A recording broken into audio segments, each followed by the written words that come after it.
Ask This Old House, our experts travel across the country to answer questions about your house.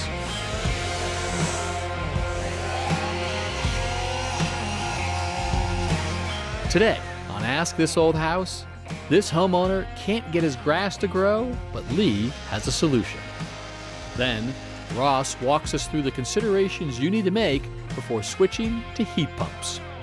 And I team up with maker Sarah Nataraja of Rocky Canyon Rustic to build a replica high-end side table. All that on Ask This Old House.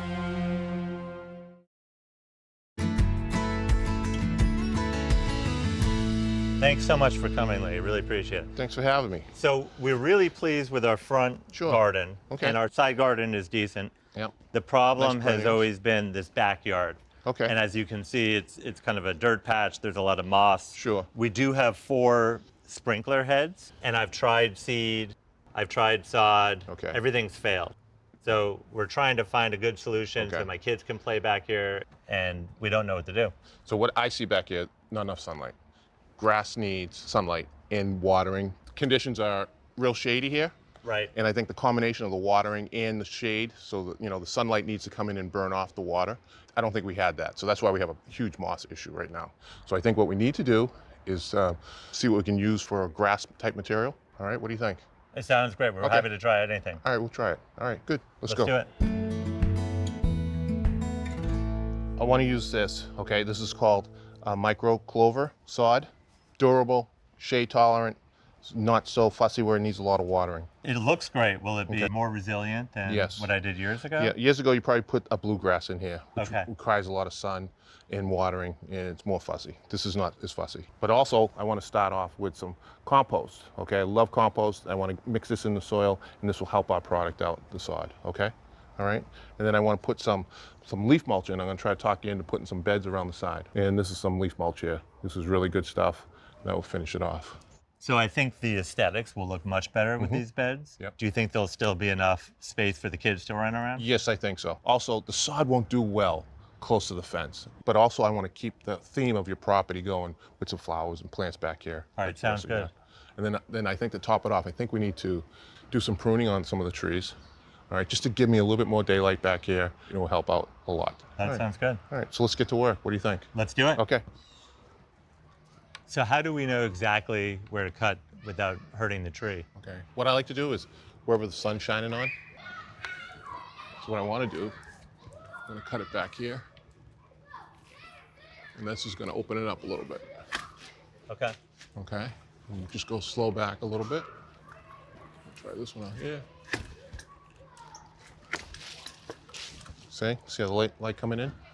Much better. I'm going to cut this back here. I'm going to give you this.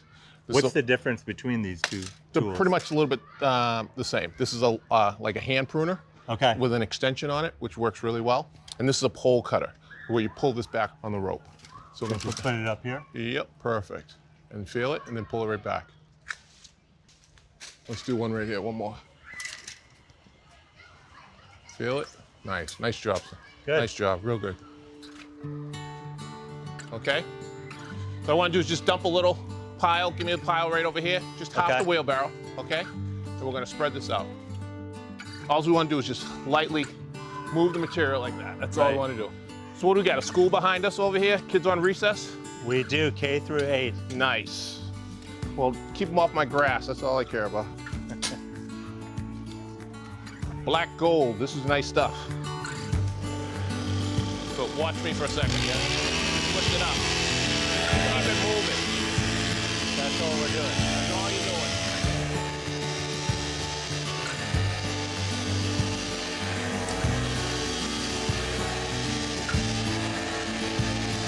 Nice.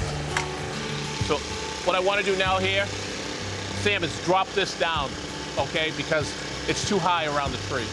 All right, so let's loosen it up a little bit best we can with these, and we'll probably come in after and do it by hand, okay?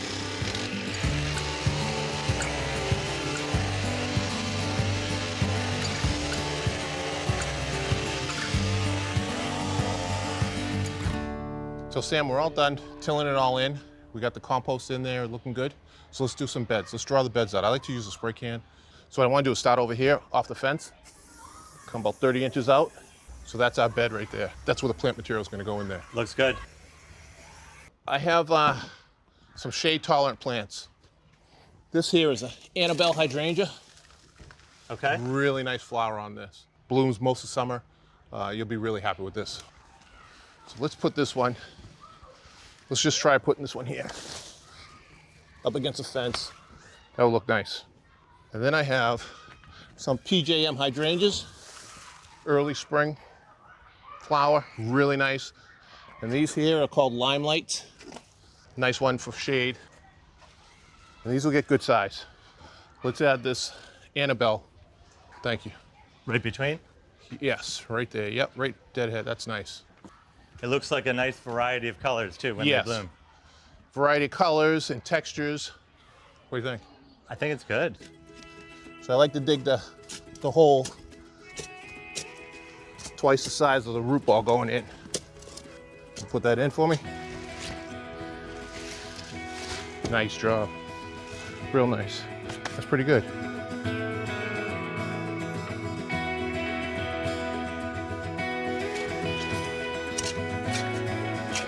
So Sam, what I want to do is dump some piles of sod. What I want to do is now we're going to put the sod out. We're going to run a nice straight line in front of the shrubs that we put in. So how long does it take to start to stick together? Probably takes about 10 days. Okay. You know, good 2 weeks. The trick is once you see the seams disappearing, it's rooted in.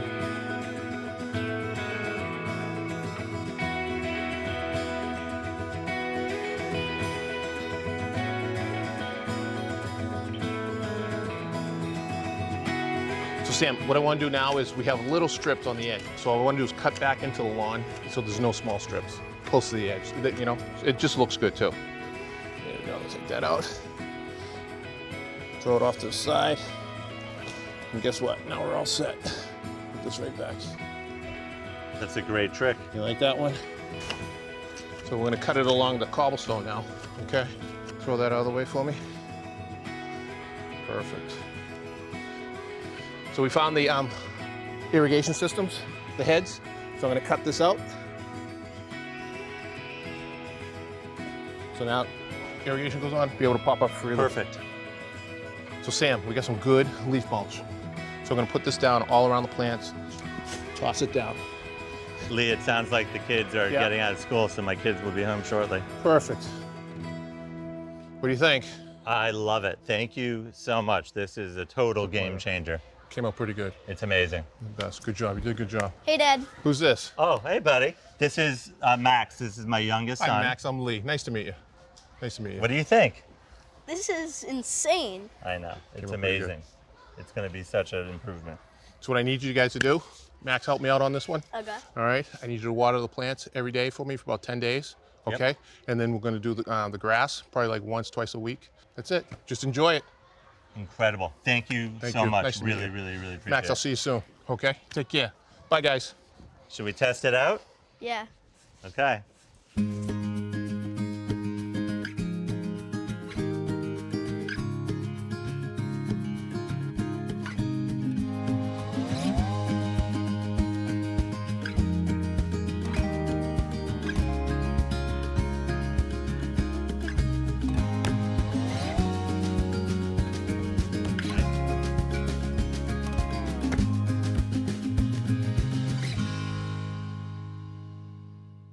Hey, Ross. Hey, Kev. Going through the mailbag? I'm answering Caroline's question. She's in Arlington, Mass, and she asked about she has got an existing gas furnace and she wants to upgrade to heat pumps. Oh my gosh, her and everybody else. What's going on? We're getting Everyone a wants lot a of heat pump questions. now. I know. A lot of questions, a lot of rebates, a lot of tax credits, a lot of people. It's the craze right now. Okay, so what are you thinking about when it comes to heat pumps? So the first thing is how a heat pump works, right? They are super efficient and they generate heat, but it's low temperature heat, meaning that if I'm sending hot air through this with a heat pump, it might be 100-degree supply air leaving the heat pump. And how does that compare to, say, a furnace or a boiler when there's a big flame in that machine? Yeah, we might have 140, 160-degree air coming off an oil or gas furnace, right? So with a heat pump, we have to make sure we do our homework right to make sure that this system and all of those that are applied to it are sized correctly. Okay. Right? So It's how a do we system. go through that process? Yeah, so I'm working on a flow chart that really starts to understand what, the questions to ask and how to map through it. Of course you are, a flow chart. The first thing is climate zone, right? So if I'm in the southern part of the climate, this is, climate zones 1 through 4. Yeah. Those are warmer climates. Those are cooling dominant. So heating's really not as much of a need. And then for the colder climates, like 5 through 8, like where Caroline is in 5A, that area we're doing a little bit more homework to make sure that it's going to work right. So when you say climate zones, you're referring to... I'm talking about the Energy Conservation Code. So there's a map of all the climate zones across the United States. So what's next on your list? Next up is fuel source. So if you look at, historically, electric baseboard has been the most expensive system to heat a building. Yeah. And followed up by your propane and oil furnaces would be your next. Yeah. And then gas and heat pumps are kind of there in the next category there. And even if those prices have moved around, has that order ranking stayed the same over the years? Just about, yeah. And so it's always very important to make sure that we are installing these heat pumps to lower the operating costs of that building. So the more expensive, like resistant electric, the easier it is to knock them off and say, yes, this is a good idea. That's right. Down at nat gas, where it may be cheaper, maybe not so much. That's right. Okay. Yep. So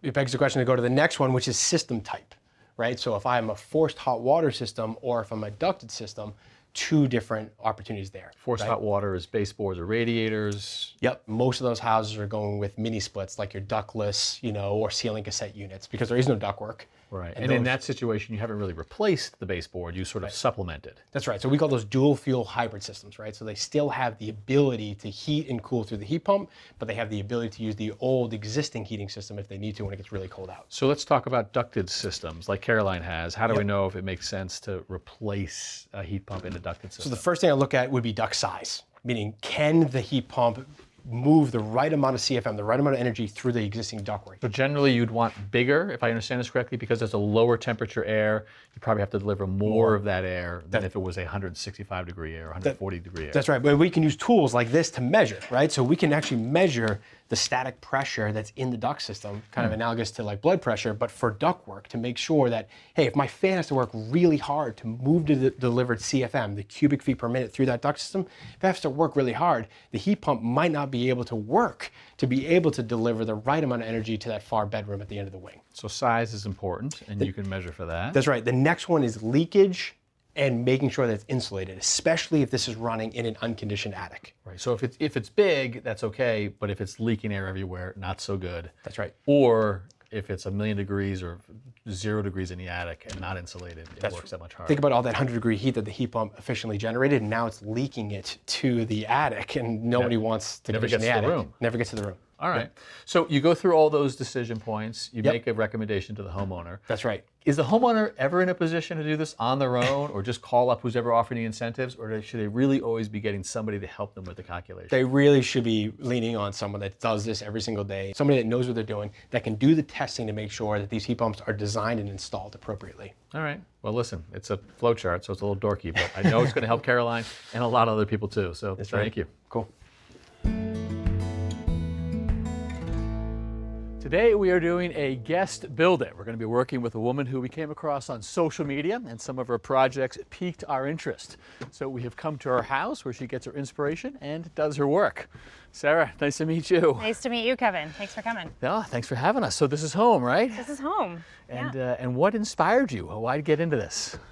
So I honestly got into this when we bought this house about 8-9 years ago, because it was in a great location, but really just needed a lot of work. And so I started doing some projects just to get things moving. And the more I did, the more I wanted to do, because I really enjoyed it. Necessity is the mother of invention, right? Happens a lot with 100%. new homeowners. Yeah. But you enjoy it? I love it. It's my creative outlet at this point. Right. I really enjoy just watching the projects come to life and being able to make my space exactly how I want it. So it's great. And you post a lot to social. Why? And you enjoy that too? I do post it on social media. I have a couple of different online channels at Rocky Canyon Rustic, and there's where I share how I do my projects and how I plan my projects, and just trying to teach other women that they can do it too. So it's really fun. Cool. Well, why don't you show us some of the projects you made? Yeah, let's go.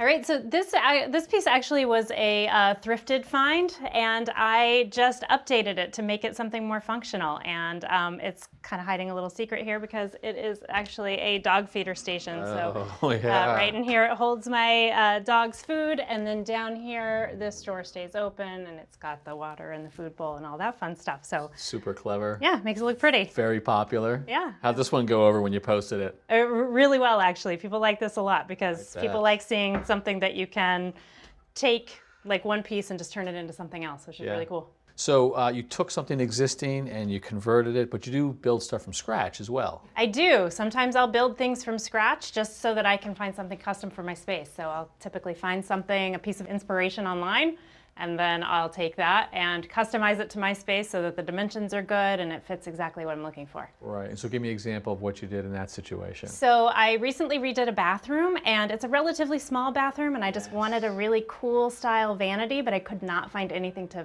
fit that space perfectly. And I found a really cool online inspiration piece, and then I was able to make it myself and do a really good dupe, and it looks very similar, but now it actually fits the space really well. It was really nice to be able to see the piece that I wanted and be able to duplicate it myself for way less money. Right, cool. All right, good. Well, I know you want to make something for us today, which is terrific, and I know you've got a garage workshop, which I saw, so what do you say we get to it? I do. Let's go. All right. All right, welcome to my workshop. It's nice to have a garage that you can turn into one. Absolutely. All right, so what are we working on? So today we're going to build a modern side table, and I'm just going to show you the inspiration here. I'm using 3/4 inch maple plywood, and essentially it is a back, a vertical middle, and a curved top and some shelves. Right, and so the top shelf here looks like it's stone. Yeah, so in this particular inspiration, it's a marble top, but the beauty of doing it yourself is that you can actually make it whatever you want. So you can do a faux marble or stain it to match your sides, whatever you really want to do. Okay, and you said 3/4 ply. 3/4 inch plywood, and I like to use the 2x4 project panels because they're easier to transport to your home.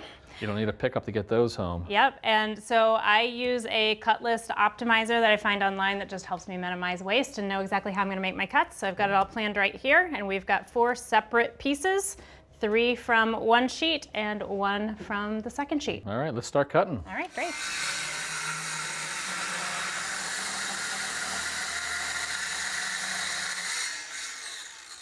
So again, using that cut list optimizer, I know exactly where I want my cuts to be.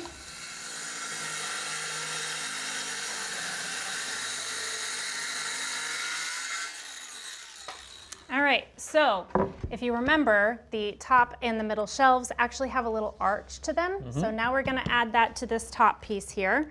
And how I'm gonna do this, because it's a rectangle and not a square, is we're going to get the center point of this longest, which is 9. And I'm actually gonna use this as 9 as well, so that if it were a square, we'd be making a circle. But we really just want an arch. Okay. So now I'm going to pop a nail right here in that point.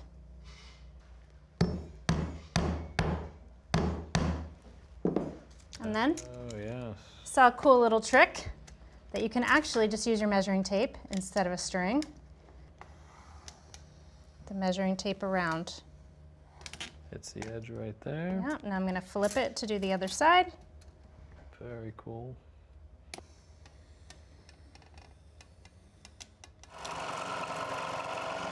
I'm going to cut that out, and then once we have this shape, then I'm just going to trace that onto the shelf so that it matches perfectly.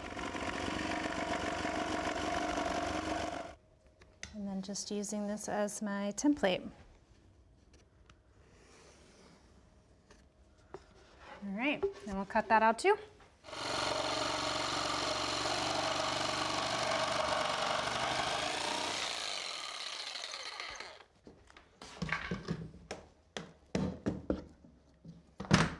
Since this is the middle shelf, we actually need to cut a 3/4 inch piece out of the middle so that it can attach to that vertical piece that goes through the middle.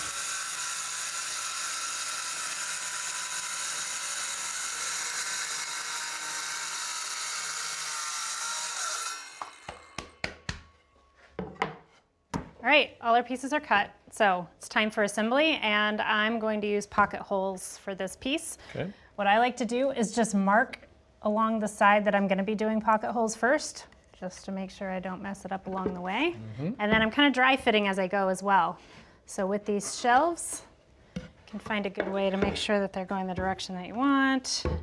And again, just marking about where I want those pocket holes to go. So tell me about the followers on your social feed. Do you have any sense as to who they are generally? I would say mostly women. Mostly women? Mostly women. Most of the women tell me that they think that they can't do it themselves. And so my goal is just to show them that it's really not so hard. There are a lot of people who are already working in the trade that are going to look at this and they're going to say, oh, I would have done it a different way. There's a lot of different ways to do it, and there's a lot of ways that are more beginner friendly, which are really nice. It's a way for people to start in woodworking or home renovation without having all of the tools and all of the skills. Pocket holes are just one way to do joinery. Using a circular saw is just one way to rip down wood, but it's a little less intimidating than using some of those bigger power tools. I'm gonna add a little bit of glue into this hole right here. And then you just push it in, it's gonna dry, and then you trim off the excess. So they are made to have a little bit of excess in there so that it covers the hole completely.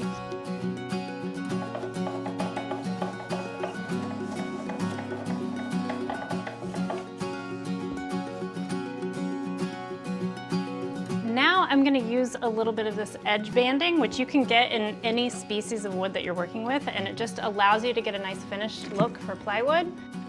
It actually has an adhesive bound to the back of it, and you apply it with heat. So I'm using a water-based stain and just brushing it on, and then I'm going to wipe off any excess so we get a nice smooth finish.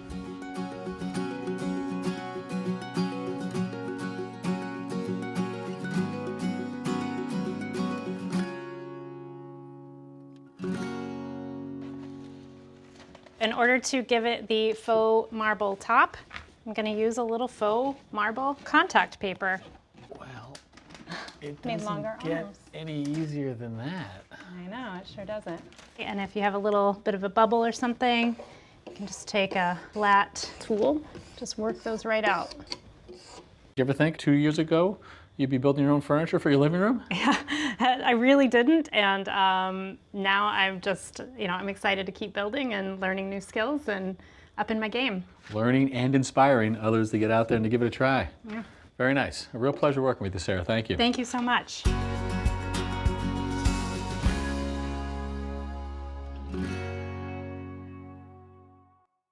Next time on Ask This Old House, Richard shares the marvel that is modern plumbing. Then he helps a homeowner retrofit radiant floor heating underneath his existing bathroom floor. Plus, Nathan tells us everything we need to know about maintaining and updating cable railing systems. And Jenn walks us through the new changes to the USDA Hardiness Zone Map. All that on Ask This Old House.